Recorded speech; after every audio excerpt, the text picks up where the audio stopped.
Assalamualaikum warahmatullahi wabarakatuh.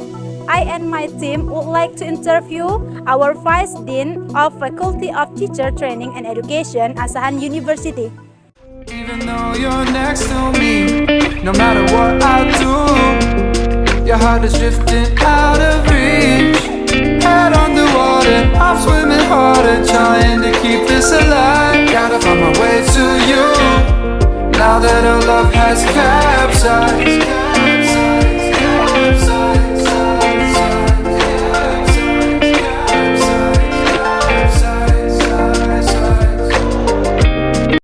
So, we are in the room of Vice Dean 1 of Faculty of Teacher Training and Education, Asahan University with Mr. Lid Supiatman, SPDM. Assalamualaikum Pak.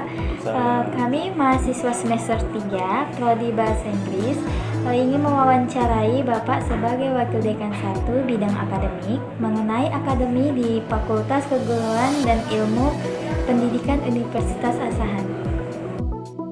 Pertama, apa tugas dan fungsi Wakil Dekan bidang akademik? Ya, terima kasih pertanyaannya.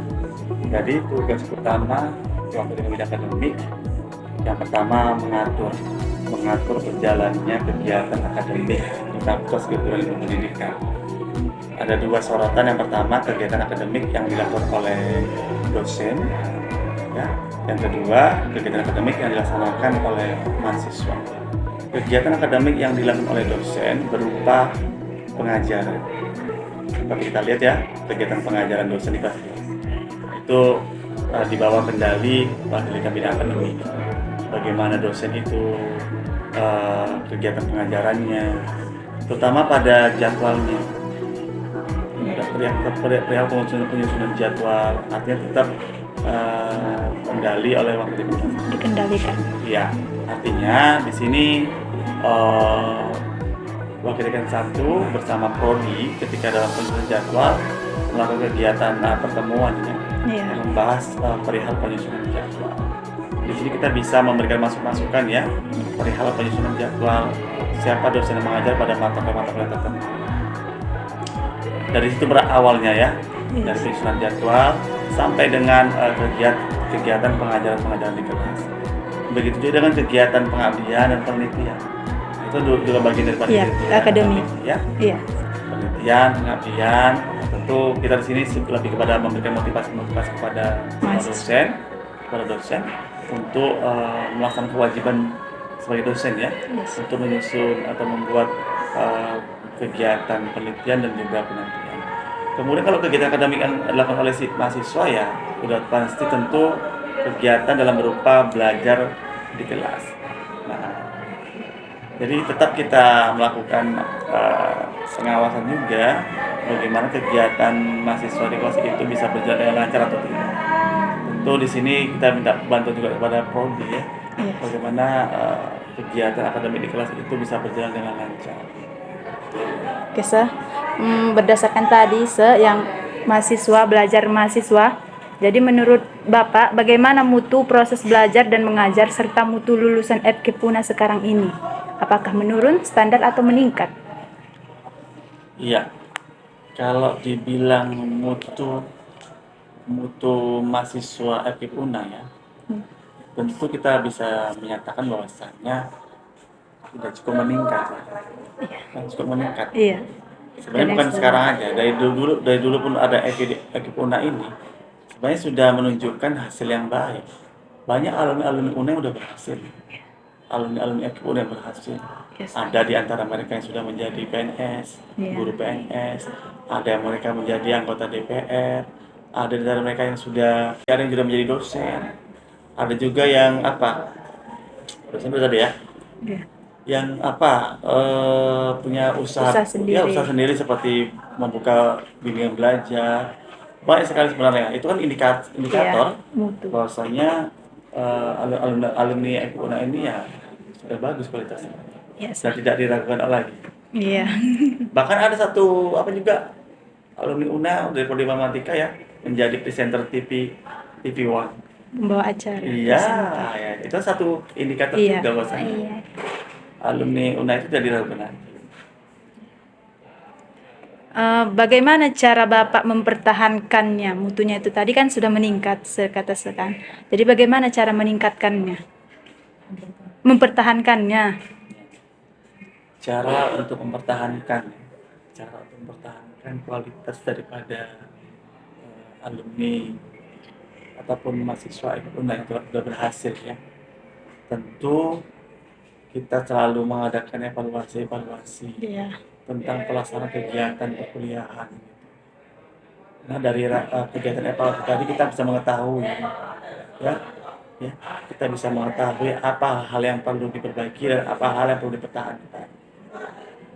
Samping itu, selain evaluasi, tentu kita membuat kegiatan refleksi.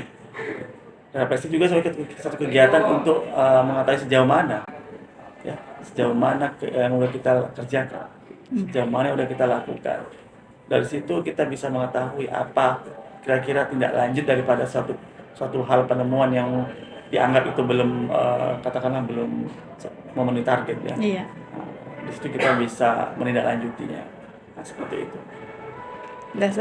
Ini yang berdasarkan SKS itu kan. Berapa jumlah SKS yang harus dipenuhi oleh mahasiswa jika ingin menyelesaikan kuliahnya secara keseluruhan sah? Secara keseluruhan itu kurang lebih 150 SKS ya.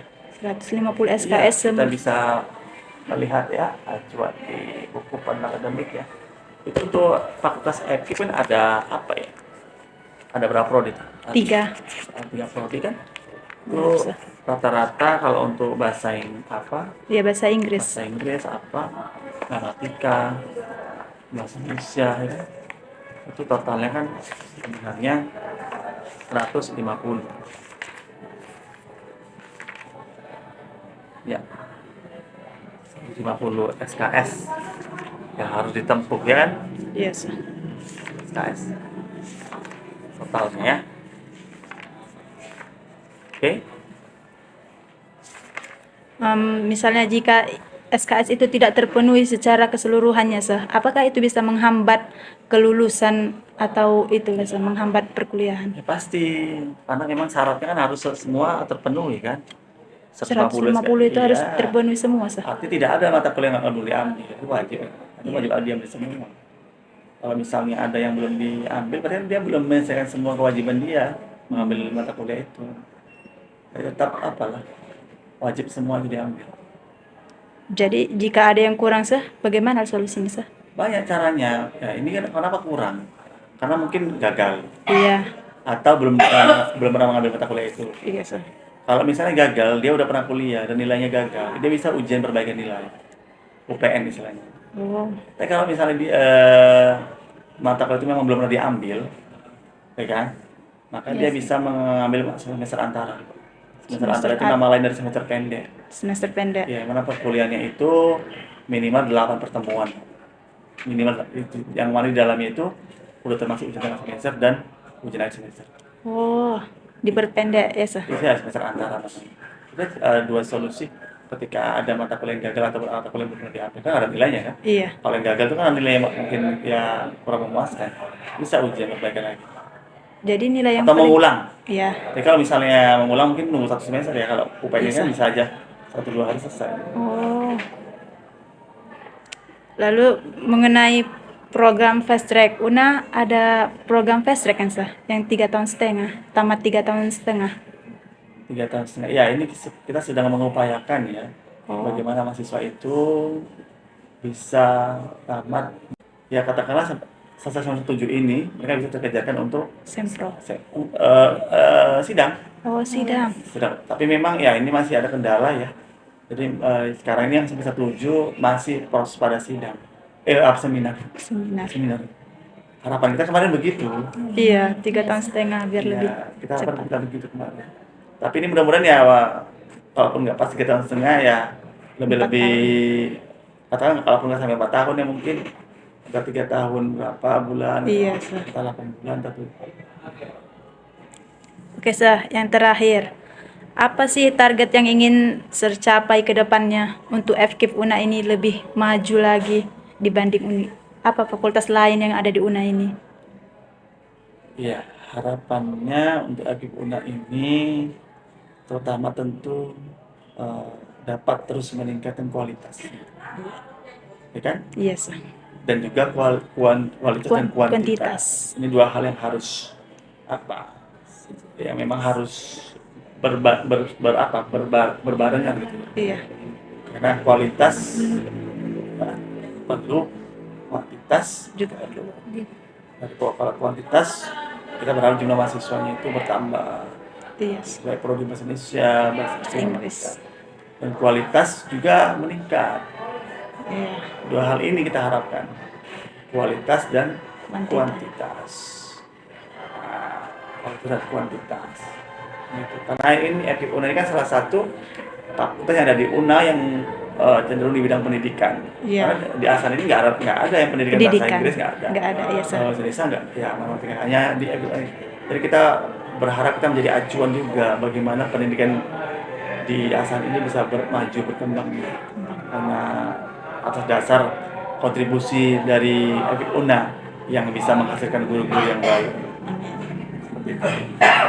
Way to you, no matter what I do,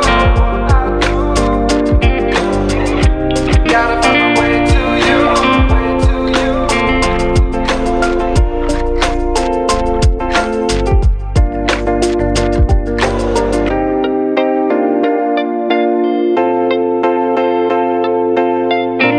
gotta find my way to you, even though you're next to me. Well, here I will conclude the result of the interviews conducted with the Vice Dean 1, namely Mr. Lee Supiatman, SPD M. Hum. Regarding academics in the Faculty of Teaching and Education, I will conclude based on the answers from the search one by one. First, the duties and function of the Vice Dean 1 are to organize academic activities. There are lectures and students. For lectures, the Vice Dean 1 arrange their teaching such as meeting schedule, course schedules. For students, namely learning in class. Second, the quality of the teaching and learning process in the teaching and education faculties has greatly improved not only now but from the past. Many alumni have proven the quality of the teaching and learning process through the profession they are currently achieving.